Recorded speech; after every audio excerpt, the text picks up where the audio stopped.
pretty much gone. But that also means that I can't see the car crashes coming, or someone might be telling me the car crash is coming. Oh, okay. Well, that sounds bad. Keep doing until car crash. Oh my God, the car crash is coming. I'm gonna get killed. I'm that type of ADHD, whereas a lot of the ones I coach are the canaries in the mine. Not only do they... Welcome everyone to another wonderful podcast and another wonderful day, to another wonderful conversation. As always, clueless Eli hasn't done his homework, hasn't found out what the person's really about and their backstory. So we're just going to have a natural conversation. Just a natural conversation. As she laughs in the background because she's thinking, what are you talking about? Well, no, I'm not. I'm like, oh my God, same here. And we are with the wonderful Stephanie Camilleri. How do I pronounce it? Camilleri. I was close. Okay. Yeah, better than calamari. I usually get that too. So it's true. Yeah. It is very true. Well. So she is with us today, and she does something significant with her business. I got a hint. I met her one time actually, and I thought, this charismatic woman, I've got to have her on the podcast. There's no two ways about that. Such a beautiful, intelligent lady, and she's got a beautiful background to go with that. So let's go with the flow. So please tell us what you do in your business to help people be successful, create confidence, etc. And then we'll go with the flow. Excellent. Okay, so I'm an ADHD coach. So I founded a company called the ADHD Advocate about nearly 7 years ago now. So when ADHD was still a little bit of a, don't say this word. We came out, and I was going to say one-man band, but I'm a woman, and yes.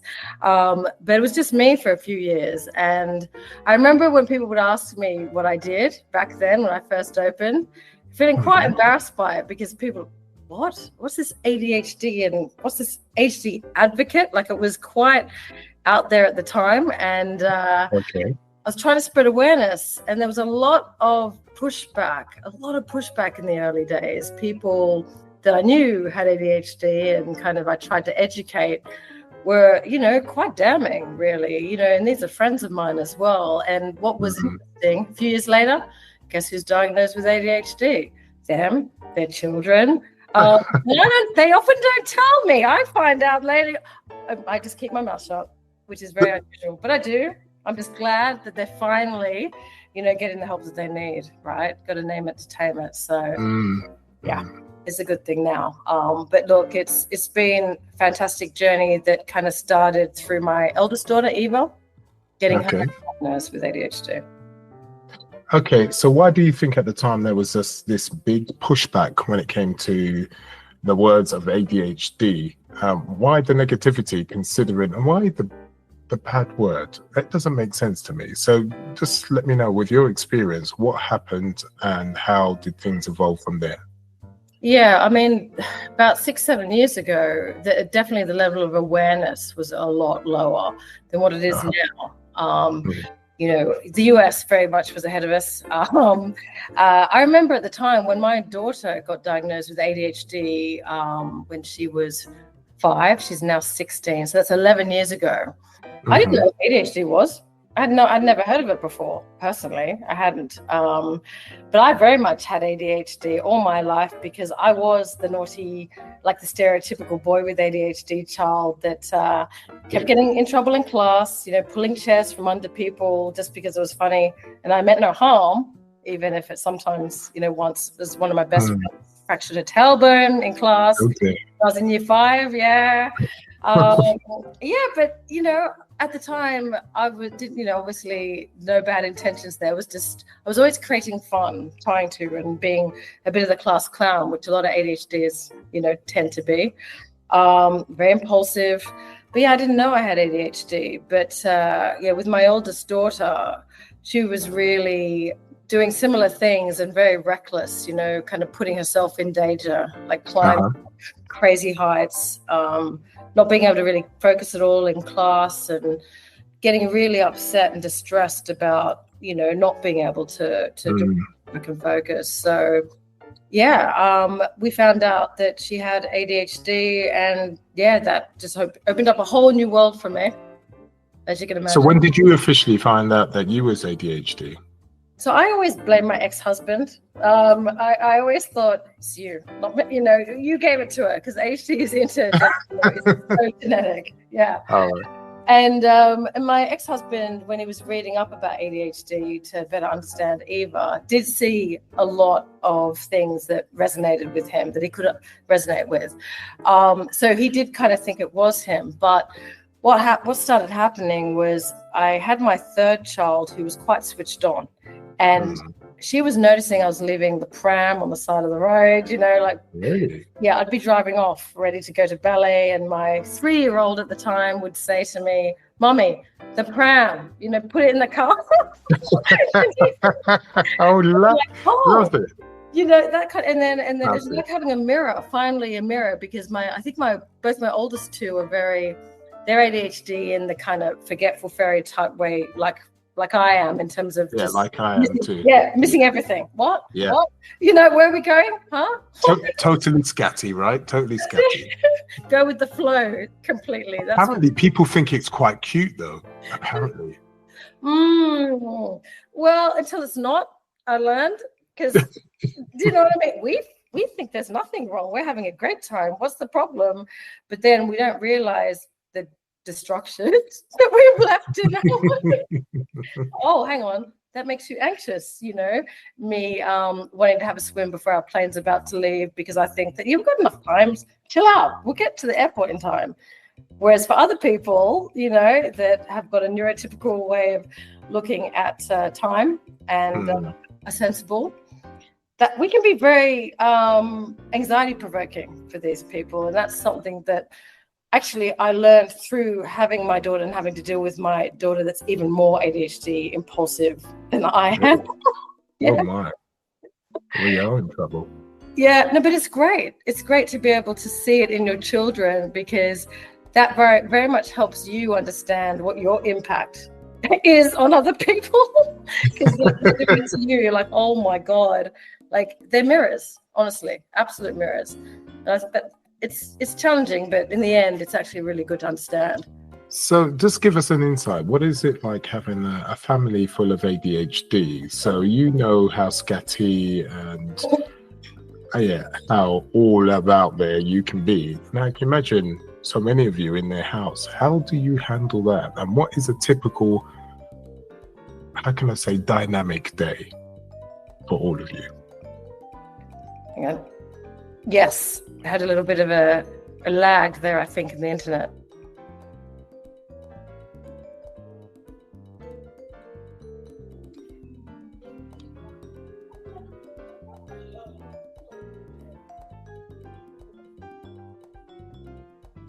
Apologies. Can you hear me? I can, yes. Sorry, we lost the internet connection. So what's it like?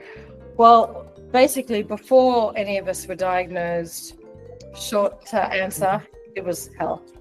It was toxic. It was a toxic environment because no one understood each other. So, when you're parenting with ADHD, children with ADHD and actually autism as well, it is the most difficult thing to do, because you've got, what helps one person, what is that coping strategy, will trigger another member of the family. And when there's not that understanding, when people aren't able to look at each other through the relevant lens, you're obviously going to get into all kinds of conflicts, misunderstandings, the emotional dysregulation component of ADHD, particularly untreated ADHD and autism, the rejection sensitivity is absolutely destructive. It can tear families apart, and it does. It tears families apart, and that's why, I do advocate, for ADHD awareness, because I know firsthand what not knowing does to a family with ADHD, and I know, on a more positive note, the huge positive impact of understanding ADHD and autism, other neurodiversity, and being able to look through the lens so that you can better understand what you're dealing with, make appropriate accommodations to, help set that person up to, succeed and to help the relationship be more harmonious. Because when you don't know, you can do some pretty, it can be quite damaging, particularly if they're children, because if the parent can't look through that lens, their expectations are going to be completely unrealistic, and the kids are failing. The kid's going to keep failing, and the kid's going to think it's their fault because their parents expecting it of them, and actually they look around, other people seem to be able to do this thing, but they can't. So therefore, that means that they're not good enough or they're bad. No, you're totally right. I mean, my kids are autistic, and we didn't know at the time. So your expectations are completely different. If you're not forearmed with the right information, then you can't react on the right information. You're reacting on the negative information, the wrong information. And so with that said, you're totally right. It is difficult when you're hitting it from the wrong side. It affects the kids and the family. And it's a bit like being on a pool table, not knowing which way to run, because the ball can come from any direction at any time. So I totally understand what you're saying. And this is one of the reasons why I did this podcast, is to help my kids as well as many others to be armed with the right information to go forward, to know that, you can be successful as long as you accept who you are. That's number one. You've got to accept it, not see it from a negative point of view. You're just different, and we are supposed to be different. Whether you're autistic, so-called normal, or anything, we are supposed to be different. It's okay to be different. And you use your strengths to your strengths. And don't get hooked on your weaknesses, because we all have our weaknesses. Just leave it for someone else to deal with, or try to work on those weaknesses the best you can, but don't, wither on it. Strength is where you need to go. And if you work with just your strengths, especially in business, well, that's what you'll be known for. You're not supposed to be great at everything. You're supposed to be great at what you're supposed to be good at. That's fine. Yeah, no, I love that. That's exactly the approach, that's ADHD coaching, basically. What you've just, is it? Okay. That's why we aligned, I think, at the Business Expo, and why I think I'm here is because you probably heard, your approach in what I was kind of saying or presenting. Because, I mean, for ADHD is where focus goes, energy flows. And so if they're going to be focusing on the negative, what are you going to get? You're going to just keep getting negative, keep on, bashing your head against the wall. And that negative narrative that, is created very early on in life, unfortunately, just gets reinforced, because each time, that what they're putting out there, if they're focusing on something other than their strengths, well, the feedback is not going to be positive. So, we very much take a strengths-based approach in ADHD coaching, and helping ADHDers particularly try and overcome that rejection sensitivity, the RSD, rejection sensitive dysphoria, be able to start leaning into interdependence, because, and again, this kills me about education, the message that we all receive, right, is you need to be independent. You have to be independent. You need to be able to do this by yourself. Like they drum it into us from, as soon as we can speak. Before that, that's all we hear. And that sets us up to fail, because us ADHDers can do things for others we can't do for ourselves. Exactly. No, you're totally right. And when I've got my clients or anybody that's close to me, the first thing I always say is networking is very important, not just for business, but as you as a person, because you have great skills, but what you're weak on, you can use other people to help you. And then if you work as a network, be it as a partner, as a romantic relationship, a friendship relationship, business, you can go far, far faster and learn far quicker in life. Just like I do these podcasts now, and we're having this conversation, and there's certain things you'll say to me today that I've learned, right? And it's because we've collaborated, we've had that conversation, and I've learned far faster because I've learned from your life experience, and then we move on, and I move on to the next podcast, and it's the same thing in life. And this is why it's important not to be isolated. And I must admit, I do isolate myself sometimes, and this is why I'm really pushing myself out there not to do so, because you learn less, and you then need people. Well, you don't need people, but people can help you visualize what's really going on from outside of you. So as much as your perception thinks A, B, and C, what's really going on is D, E, and F. Maybe, right? But yes, you need that perception, just like you can help, other people in a different way. So yeah, without a doubt, stopping yourself from being isolated is number one. Isolation is the key to get rid of that, and then you can go forward.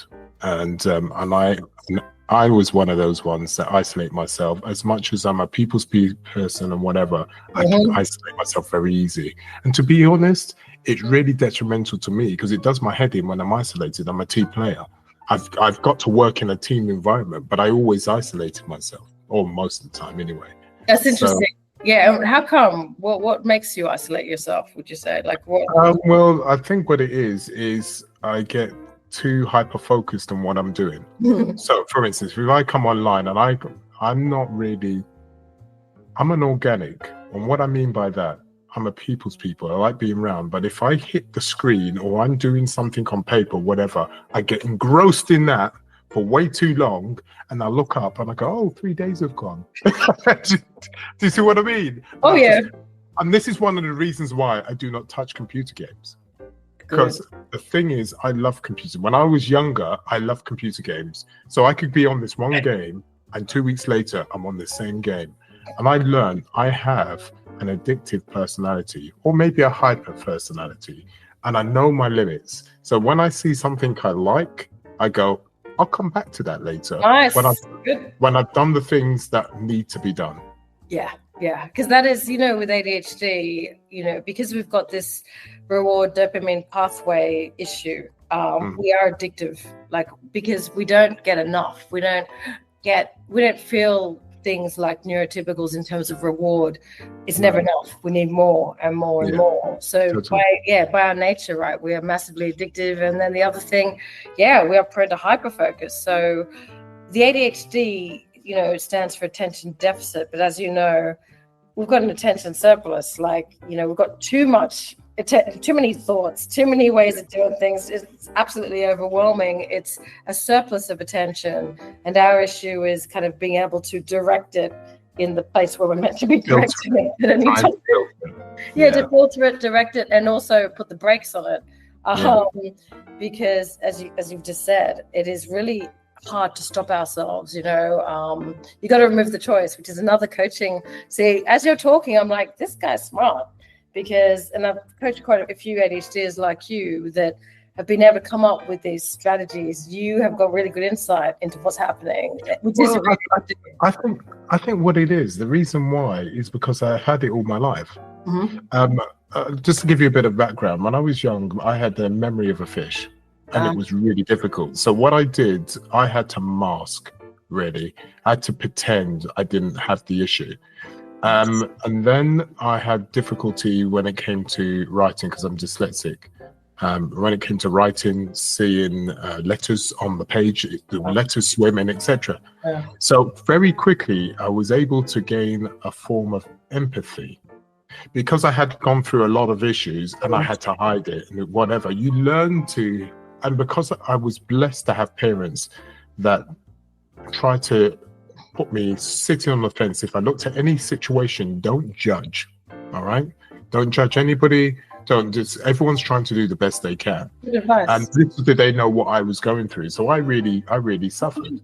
So we've come to the stage now where a lot of people, when I help my clients, especially when they're neurodiverse, I find it very easy to have that conversation. Because I get it, I understand it, and because I masked it and whatever, I can tell by the body language, what they say, etc., etc. And my aim is, I had to be efficient in how to do things in life, because otherwise, I was going to fail constantly. Yeah. All right. So my main aim, be that speaking to myself or speaking to other people, is how to best way navigate your difficult situations from a bespoke point of view, because as you said before, it's different for everybody. Even though you may have dyslexia, ADHD, autism, etc., not one is all the same. No. So it takes experience and foresight to be able to do that. You can't really go to university and do this. They can put it on a page and say what they want. You have to live it. And unfortunately, I lived it quite difficultly. I've really struggled. And only in the last 2 years have I accepted it. Wow. So what got you to accept it? What happened? I was sick to death of people saying, Eli, you are a genius. Why are you still doing what you're doing? Because you're a beautiful guy. You got a beautiful voice. And it got to a stage where, yes, I've had enough. I've had enough. I had enough. Mm-hmm. And so I didn't like hearing my voice. I didn't like showing my face. So I had to think and sit down. Okay, if you was a client, what would you say? Right, you go through these processes, and it took me about 1.5 years to go through. Comfortable with my voice, comfortable with my face, put myself out there, and it took 1.5 years to 2 years to do that. And now I'm comfortable with that, but it took me a long time. Hence, one of the reasons why I did that podcast, because I don't want anybody to suffer like I did. It's ridiculous. And I look at myself and thought, you wasted so much time, and you're gifted in the way you listen to people, and you've got a beautiful voice and a beautiful way about you, and you wasted all this time. No more. I don't want anybody to go through that. Hence, one of the reasons I've done that. Yeah, and did you manage to do that on your own? So you were. I did, yeah, because what I did, I looked at myself like a client. Yeah. That's another coaching. I used that technique on a client just today because he's also a very successful business advisor, and so I got him as well to step out of himself, that detached observer. What would you advise someone in that situation, saying these things or posting these type of things? Yeah. You see, but I think you minimize even now your abilities. You have really impressive insight, and you are very strategic to be able to do what you've done on your own, honestly. You're very clever, very capable, clever guy that also is very good at preserving your energy, because all ADHD is, and I'm quite jealous of you actually, because we have a lot of similarities, but you've also got part of the kind of worrying warrior, I call it, ADHD type, in terms of like understanding kind of, what you say yes to, you're saying no to something else, and you're quite purposeful, you're quite strategic in terms of your energy spend, and quite aware, I think, perhaps. Just want you to give yourself kudos for these innate massive strengths when you got ADHD, and that you've been able to do these things yourself. Very impressive. Yeah, I suppose it's been made easier because I come from a background with the family that we're all about helping people. We, to the detriment to ourselves. We're helpers. Yes. Anybody needs any help, we're there 24/7. You can phone us 3:00 in the morning, we're there. Whatever. But it's got to a stage where we've had to look at ourselves, and we're always giving, and we're natural givers, right? Yeah, a lot of us are. By doing that, it's made us gain a really good skill set in how to read people. But unfortunately, it's to the detrimental to ourselves.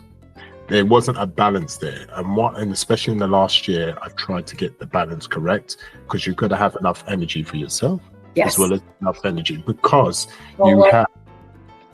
and because you have to share, you have to give and take equally. Just like there's the flow of money, you can't just take money, but you have to give it, and it has to be a flow of energy. And it's the same thing with trust. Right? If you want anything from a relationship, or you want to exchange money or service, it's the flow of trust. You've got to give equals amount of energy, be that in whatever form that is, for you to receive, and vice versa. And I've learned that, and by doing that, I've learned to respect myself as well as other people. I love that. That's the whole, and again, something that's not easy for ADHDers at all.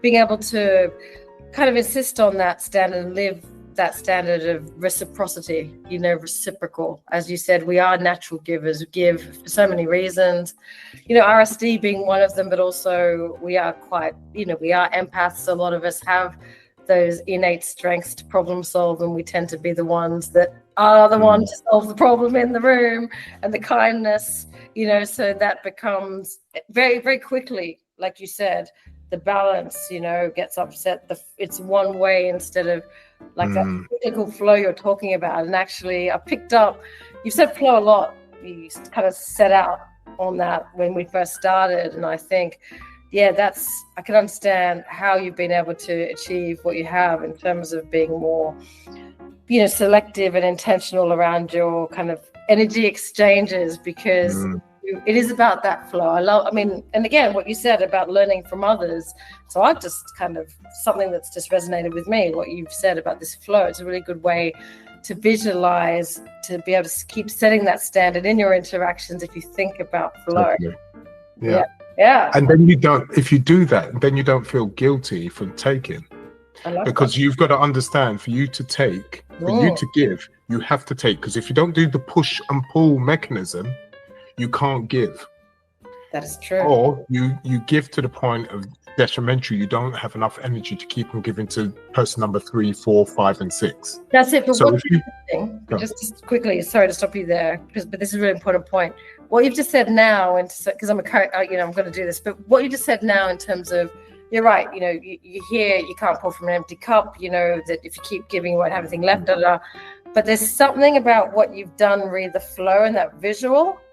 That is more powerful. Like, so, obviously I've heard this too. I talk about, you can't keep but there's something, the whole flow thing is the thing that really kind of hits, if that makes sense, in terms of, no, that makes sense. It does. You hear other things, it's just like, oh yeah, no, you're right. I know in theory, and that's true, I should be treating myself better. I know I can't pour from an empty cup, but it's something about what you said that just kind of then if you forget about the empty cup theories, because it's very hard for anybody, because the thing is, the cup theory is you see it half full or half empty. So you may be talking about half full, they could be thinking about the opposite. But if you say things have got to go in a circle, yin and yang, it's got to flow round and round. If you don't push, you can't pull. If you don't pull, you can't push. It doesn't matter which way they're going. The point is, they still have to come round, be it half forward or half backwards. It doesn't matter. The flow is still got to continue. So if you talk from a point of view of flow, the circle, no matter how they're negatively thinking, they've still got to come to the fact, I've still got to do this to be able to get something out or to give something in. That's exactly it. Very smart. I'm telling you, a smart one. I knew it, because isn't it interesting how, and that's sometimes all it can kind of take as well, and when you're talking to, when you're coaching clients, and like you said, no two people are the same, and it's about them finding their analogies as well. As you said, sometimes when you're offering up an analogy of yours, that can be a massive gift, and it can make all the difference. So with gratitude, which again, another key ingredient right for us, living gratitude, so key for us. Beginning gratitude, finishing gratitude. But I really am grateful for that. And again, just proof and evidence that it's that body double strategy. It is really important that we get out there and speak to each other, and what we can gain is life-changing. That's going to help me and help the others that I serve. So, and I'm going to start, because I do have that problem. I'm like you, and there's something I've really struggled to shift personally. We can do things for others, we can't do for ourselves. So, I can help. Obviously, you probably have this guilt feeling. But if you think of it from that point of view, I think that will start to shift after a quick while. And to be honest, because that's what you're feeling. You're just feeling guilt for whatever reason. That you can go back to that. You'll know where that comes from if you think hard enough. But the point is, if you put that to rest, wherever that comes from, just think of what I've just said. Well, and then it will become easier. It is, the past is what it is. There's nothing I can do about it. But what I can do about it is the way I think of things, like a spiral. Yeah, and also I love that. And also ADHD is right with RSD. We don't want to be the one to break it. Like God, So again, you see, I don't want to be I don't want to be the one to break it. We need to keep this flow going. So if it means that I need to receive, I guess I'm just gonna have to do it. To like take one for the team. You know that? You see? Yeah. You see how it's working? So it can work really positively. There's no two ways about it. But I love that. I just think we're in a wonderful time at the moment, because even though we suffered, especially when it comes to remember things and when it comes to writing, etc., etc. The thing is, we're great leaders, and we're great leaders because we're quite we're from the point of view, we're quite creative. When we're in a hole, our back's against the wall, we have to make it work. Why do we have to make it work? Because we've always had to. When we was growing up, or when we was a young adult, we couldn't do A, B, and C, and we didn't want anybody to know that, right? So we had to mask it somehow. We had to find a way around it by having that creativity, by having our backs to the wall all the time, and being always bombarded every day to find a way. We've naturally got this way about us. Okay, we have this problem with memory and maybe English and and all the written stuff, but this is where we come into our own, because now we've got AI coming into the form and all this software and everything. Yeah, where we are weak on. I know, is it? Sort it all out. And I literally, so for October ADHD Empowerment Month, or Awareness Month previously, I did a webinar on AI and ADHD because I'm a big proponent of AI as a tool for ADHD. It's like the ultimate body double, AI. And in coaching, I help, my clients. It's so funny. There's one guy in particular in Hong Kong, really high up in the bank, and he's really into the kind of crypto and coin and Bitcoin and all this stuff, digital currencies. But he wasn't quite into AI because, a lot of ADHDs in particular have this, perfectionism. They don't want some machine to, create take over what they express. They surely couldn't do a better job than they could. And I set him this exercise to give it a go, just kick off your mind about it. And then he could see he drafted something and then got AI to do the same, to draft something. And it was like, he could see it was comparable, it was like just as good. It's like, oh, so it's opened up his horizons. Now he's literally created an AI kind of legal something for the bank. It's such an ADHD thing to do as well, to kind of not be open to something, but then once they do, take that step, just massively embrace it and then actually improve upon it. It's hilarious, but it's transformational. It removes so many barriers. Exactly. And it's allowing us to really go with our strengths. So all the stuff that we really need the crutch with, you now got that virtual assistant that can be with you 24/7, be that on your phone, on your computer, on anywhere. And now we can be and shine and be who we need to be, because AI has the problem of doing what we're good at. We're very good at problem solving in a unique way. We're very good at being leaders in a unique way. Well, we don't need AI for that, and AI is still weak on that. But where it's powerful on is where our weakness lies. So this is where we fly and flow forward perfectly well. So we're at a time in our lives, really, if you embrace the tool, yes, not embrace the AI is supposed to take over you. It's not to. A lot of people think AI is there to do everything for you. It's not. It's going to take over. Tool. It is a tool. It's there to aid you. That's it. I think because with autism, I can't remember the name of the author, but amazing. And he wrote a book on autism, and he described it as a disability of trust. People with autism not trusting, other people, themselves, their own bodies. So when they get sick, I'm gonna die. And AI is another one. So are we gonna be taken over? I'm not trusting this thing. But actually, it is, they're missing out because, as you said, we are in an incredible time. AI removes choice. For us ADHDers, writing is the most cognitively demanding task. Too many choices. Where do we start? Like a blank page is horrific for us. It's like, oh God, there's way too many choices. But AI, it removes the choice. We're much better from picking from a menu. We're much better at going, no, I don't like that. And that's We are. momentum, right? We're very good at breaking things down and making it simplified because we have to. We've got too many things going on in our head. So for us to go forward, we understand we have to get rid of that, get rid of that. That's what I want, right? And this is why we're very good at looking at processes, be that in a business, in a relationship, and think, that's what I need to pick out, right? That's what I need to focus on. And that's why we're in a position we can look at someone's processes in the business and go, bam, straight away, or almost straight away. Because we have to do that for our own lives, because we've got too much going on. If we don't do that, if we don't simplify all these 10 things that are going all over the place, we're not just going to do anything at all. So that's why we are very good at looking at patterns and sometimes not knowing why we're able to find the path through the patterns, but we just do. And it's because that's how our brain works. There's so many patterns all over the place. For us to go forward in life or in a particular point in time, we have to then go through the actual maze and figure out exactly what we need for that time. And hence why we're able to look at a problem which is simple to us, even though we don't know why we know it's simple.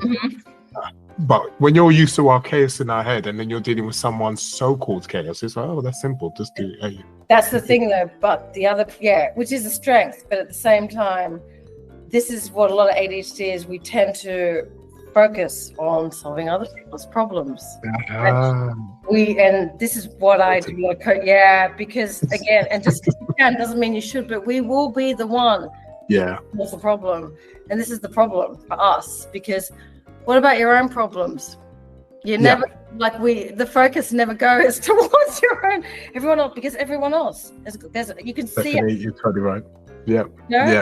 I struggle with my own problems every day. I'm actually going to start making a diary, and it's a good thing I call this diary of an ADHD strategist, and I'm going to do this on a daily basis because I wake up sometimes and overwhelmed. Luckily, I have my Buddhism, which helps me be focused.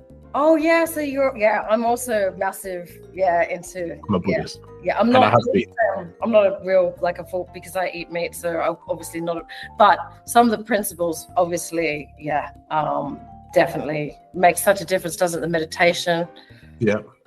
Meditation, the chanting, especially, everything is how can I say, is resonation.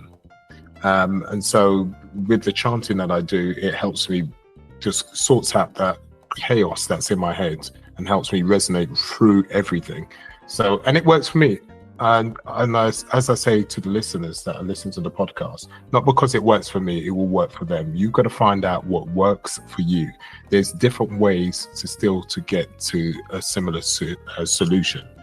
But I found what works for me. And luckily with Buddhism, when I came across Buddhism, I felt like I was coming home. The way I lived my life was the Buddhist way, naturally anyway. So when I found Buddhism, I thought, I'll do this anyway.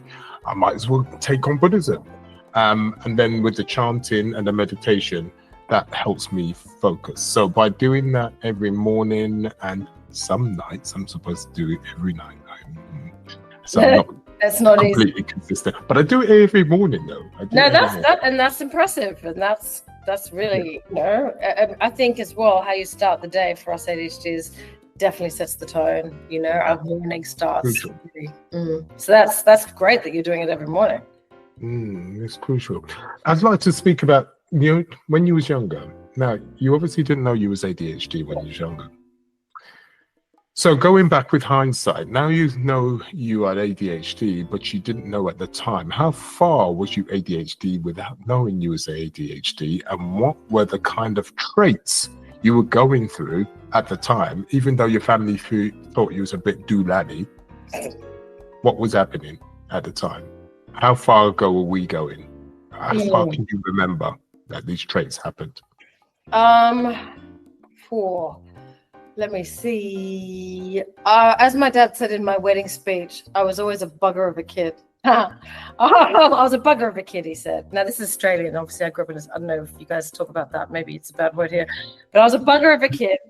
I was I couldn't be told what to do. I'd always just go off, do some kind of mischief. I was always getting into trouble. And then it's like I told you at school, I didn't listen.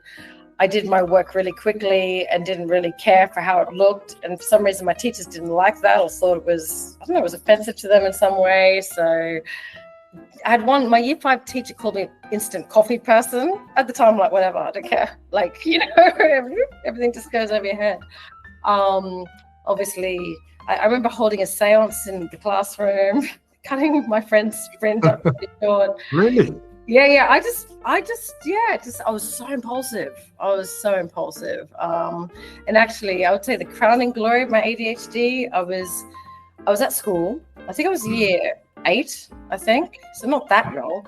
And we were doing a school dance, and we went up to it was a school fair, and I went to practice, you know, plugged in the tape recorder at the time, you know, just practicing the dance. And then I heard this screaming outside. I'm like, oh, what's going on? Then, you know, me and my friends practicing, we looked outside, and there on the grass, there was a huge jumping castle, inflatable.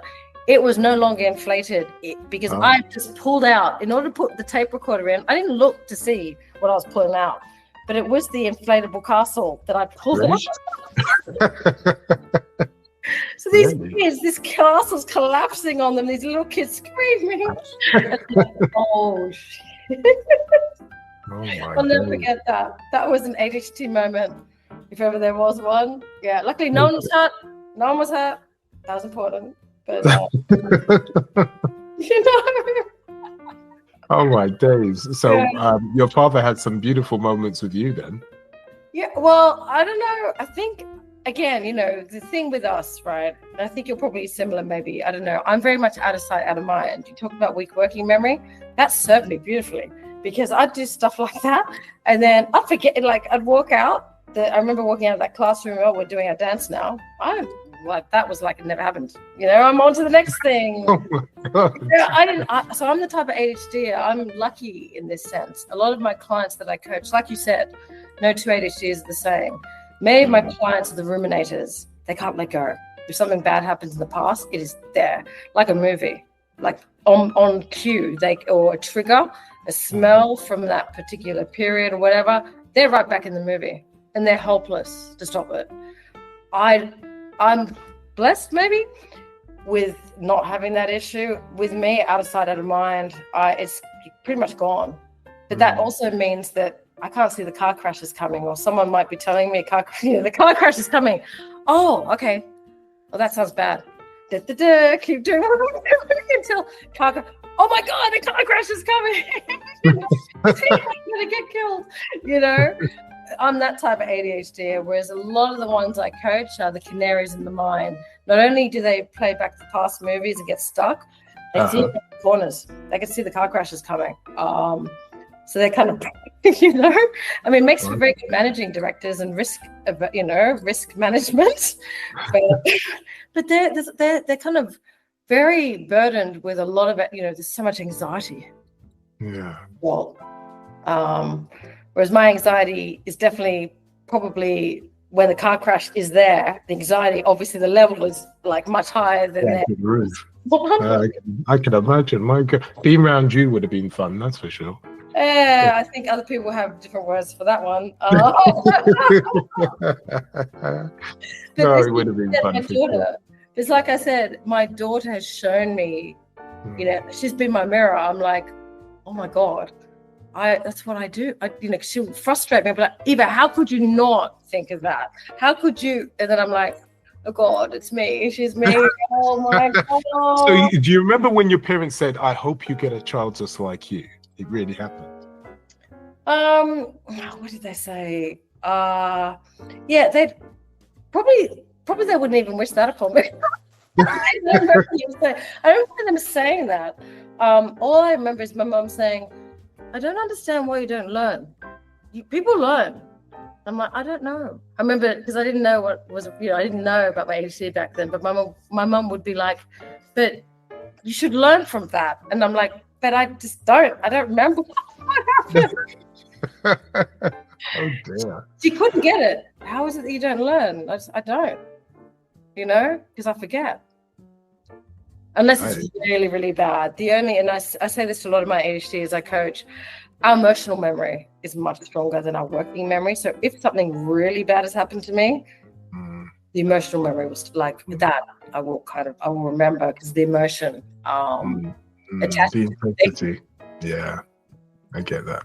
That's about it. So it's got to be really bad. And this is what you were saying earlier too. I asked you what made you change. You get to a point where it's like, that's it. Like, your choice is removed. Like it's either, do or die now. And that's it's one of our strategies, unfortunately. And a lot of ADHDers come to coaching and they're like, I can't operate like this anymore.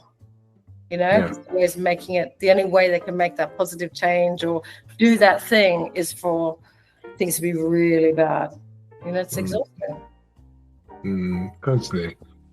I feel you, and you're totally correct. Now, when it comes to your business, you obviously started this business because obviously what was going on in your family, and you thought, I want to do something that makes a difference. Yes.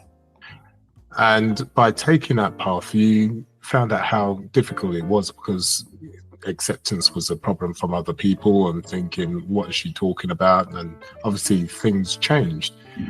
How long did it take before you saw things a bit easier when it came to people accepting that you were trying to help genuine people that generally had an issue, and that started supporting you as a business and accepting you as a business? How long did this whole process take? I would say about 4 years. Long time. Yeah, 4 years. It was hard. I remember. Yeah, it wasn't, again, because I'm rejection sensitive, so I would like say these things, to the other moms, and to kind of be shocked, that you think everyone has this, or I remember talking about how with postnatal depression, a lot of women, because I experienced that, a lot of women with postnatal depression, a lot of them have got ADHD and haven't been diagnosed. So, because that's how because I know you asked me before, but I nearly got diagnosed with postnatal depression after my third child, and the doctor wanted to put me on antidepressants. But I remember just thinking, no, but my situation, like I went from a high, because I used to be a lawyer in a Magic Circle law firm. I was used to achieving, doing things. And all of a sudden, right, like laden with 3 kids, 3 and under, with a combination of undiagnosed ADHD and autism. A good day was like literally, I don't know, just getting through it literally without going to run away. But just that day, that kind of, you're never really progressing in terms of, you're always just meeting a crisis, another one. And I just didn't feel that sense of achievement as such. And I remember thinking, this is situational. I remember if I was back at work, I'm sure I'd be fine, And so I didn't take those antidepressants, and I went back to work when my third child was 9 months old. I didn't wait the full year, and the depression went as quickly as it came because it was situational. It was ADHD, but I didn't know it at the time. But that made a lot of sense because ADHD is situationally variable. It all depends on what situation we're in terms of whether our ADHD is a problem or not. Because we're authentically interested in what we're doing. Our ADHD is a blessing. It's a superpower, we are nonstop, Whereas if it's like something we're not authentically interested in, it's like there's a saying that boredom to ADHD is like kryptonite to Superman. If we're bored, if there's no tell me about it. Exactly. I can't be doing the same thing every day. That just it absolutely kills me. That I've always had to wake up in the morning not knowing what I'm doing. It just, otherwise it eats at your soul, right? Oh yeah, we are very similar in that. That's why go with the flow. I'm like, yes.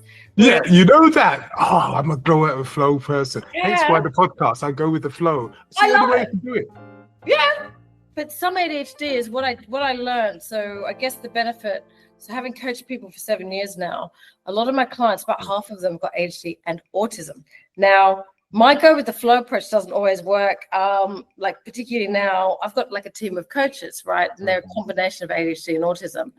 Now, as an ADHD manager, we're similar types in terms of we're good with going with the flow. We don't have to know what we're talking about or what about research this thing and what we really want to get out of this We just are now, and we connect and, very present.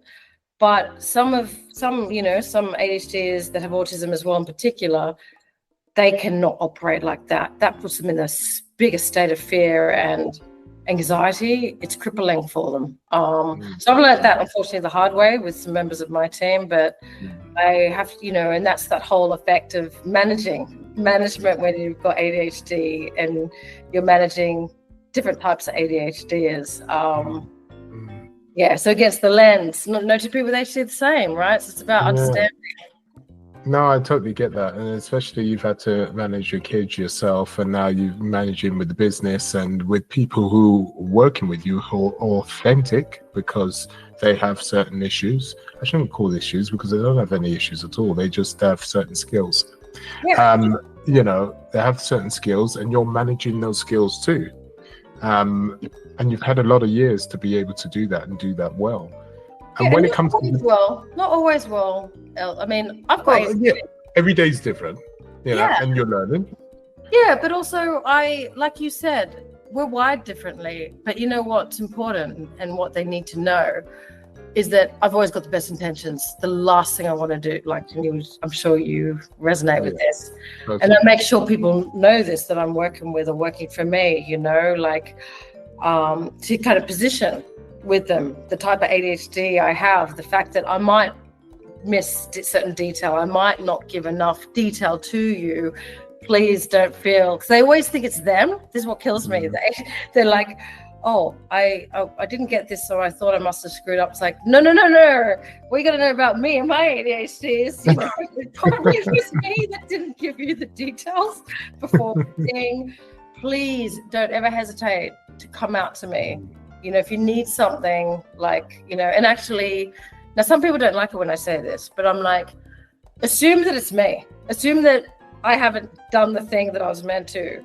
Now, a lot of people, some people go, oh, you shouldn't talk like that. You shouldn't make it automatically your fault. And I'm like, I'm not, this doesn't bother me.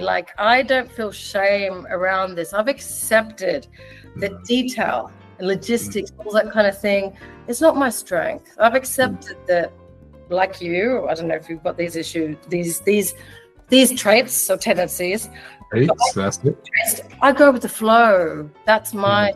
That's the only way I can do it. Yeah, that's how. I don't like being stuck in a box. I don't like being stuck with rules. I don't like being stuck with rigid questions. I need to be very bespoke. You need to flow. Go with the flow. Yeah, bespoke flow. But I work best under those conditions. I work best with, on my feet. And that's do you know what? Now when we're having this conversation, that's an amazing skill to have. Do you know how hard that is to do, but how easy it is for us? We couldn't do it any of us. Hey, don't tell everyone our secret here. They're going to look as if we've had very hard to become like this. And it's really, we're always in our discomfort zone doing it like this. But no, actually, this is our comfort zone. I mean, I can't. It is our comfort zone, yeah. It is. And I'm not, when I'm kind of forced, and, obviously not, it sounds like someone's really forcing me, but when I need to then not be so flow, it's harder, and like you said, it's not my natural strength. And so, I'm not going to be as good as the, other people that aren't going with the flow in terms of detail and structure and, that organization or everything planned beforehand in terms of the conversation. Oh, no, I disagree. You would be actually better, because the thing is, you're actually you're not taking something out of the box that is supposed to be embedded on everybody. Everyone is unique. The skill with us, we uniquely look exactly what they need, and we're not trying to apply, just like school. Sure. School has a framework. Yeah. And they apply it to everybody. That doesn't work. We don't do that. No. What we do, we're like a private school, right? If a particular student has a problem, they bring in a specialist. The specialist comes in and works with that student one-to-one. That's who we are. Yeah. We find exactly what they need, exactly with their traits, and that is what we do. We're actually better than those people that actually have the structure and have it all sorted out, because people aren't made like that. It's okay to have a roundabout thing, but it's not. People are bespoke. So we have a greater gift. We have a greater gift than the person that has it all sorted out and put in boxes. I guess it's more, isn't it, again, situational. Definitely, I agree. I think in coaching, it gives us an upper hand. Definitely, in coaching, when it's so important to see that person and get them to, see a bigger vision of themselves and the potential, and, really kind of hold the space and create more space for them, help them flow. Like you said, being like water, we can shift around them and help them, whereas, arranging a meeting or like something that does require, some other thing. I guess they have a gift there, not my gift. And what I've learned to do, is to position. Guys, this isn't my gift. And I don't feel shame around saying to the person, so if the person says, I didn't get that, email, or I thought I was on the wrong link and I didn't. And I'm very quick to say, if you're ever not sure and you think it's you, that you got the wrong information, whatever, with this kind of stuff, just assume it's me, that I've forgotten to send you the thing and change this thing. Like, always just come out to me for clarification. Don't, and I don't feel guilt and shame, because it's not my stuff. Yeah. And I'm the same way. Like I said, I went through a transformation approximately 2 years ago, and I learned I am who I am. I have my strengths, I have my weaknesses, and I own it to someone else. Can you do that? Because you're better at doing that. I'm better at doing this. We can go forward even faster. And that's okay. That's how it's supposed to be. It's not an unusual thing for me or you. In the business world, life. Well, and not just that, in the business world, that is what you're supposed to be doing. Is like the right bums on the right seats, guys. Exactly. Education, completely the opposite, and that's why it's failing. Don't get me. We could do a whole other thing on. We could do a whole series of podcasts on education and ADHD, but it's nonsensical. What are we preparing kids for? Because we know in the business world in particular, there's no such thing as a self-made man, woman. They've gotten there through being able to, leverage their strengths by getting the right people around them to do the things they're not interested in or that don't naturally flow for them. If you've got people, with natural strengths doing the job that requires those natural strengths in every role, I mean, what kind of organization you're going to have, and how, in terms of your success, you're going to be, but education tells you need to be able to do everything yourself. And you're failing if you can't do it like that and this way and then do that too. Totally. We'll have to do that conversation another day, because unfortunately we've run out. Stephanie, there's so much more I want to speak to you with you. I don't know if you'll be all right coming on again. I'd love to. Would you love to? Yeah. Okay. The kindred spirit. This has been great. Good. Okay. Glad to hear it. How do people get in touch with you and your company? So if they need the help with coaching or anything else, you actually deal with not just one-to-one, but you deal with organizations, schools, and etc., don't you? Yeah. No, we recently provided training to IMG, which was with Eddie Hall, the world's strongest man. That was very cool. That was a few weeks ago. We did the Royal Automobile Club as well in October, I think it was. And we also go and train schools. I went to Birmingham and trained with the Ryan Academy, which is a pro, which is awesome. Yeah, helping the kids that are being kicked out of the mainstream, and because most of the ones that get excluded from education are neurodiverse. So they've been misunderstood. They've not been, catered for in terms of their needs and values. And so, we do all of that. Our website, www.theadhdadvocate.com, and YouTube. We've got lots of great webinars, things that you can watch and learn more about all different types of ADHD across all the different industries. But you can reach us on the website.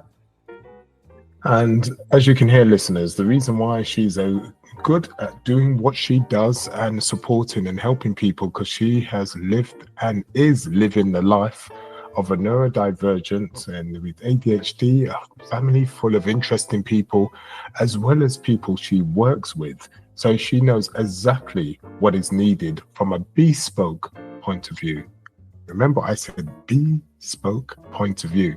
So if that resonates with you, you ain't got nothing to lose but time itself. It's just a conversation. They do not bite. at least not yet. So Stephanie and her team are the ones to go with if they're resonating, and we thank her for coming and bringing this beautiful time that she has, because she's got a busy life too. And we thank you, Stephanie, for being on here. Thank you for having me. And again, thank you for the flow visualization that I'm going to take with me into my interactions, and hopefully that's going to help, you know, keep the energy going to everyone's benefit. So I really appreciate that. Definitely. No, definitely. Before we leave though, what one thing you leave with the listeners that's a go-to thing to have? One thing. The main thing, let's see, it's so important to be able to look through the right lens, you know, that understanding piece, to don't assume, right? Like you said, no two people are the same. Like, get curious, ask. Don't complete the picture for other people, you know, get them to help you understand and see the actual picture that they're working from. So you're both singing from the same, you know, hymn sheet. That it changes everything. Wonderful advice. And with that said, listeners, subscribe, like, and everything wonderful. And we will speak to you very soon. And sayonara.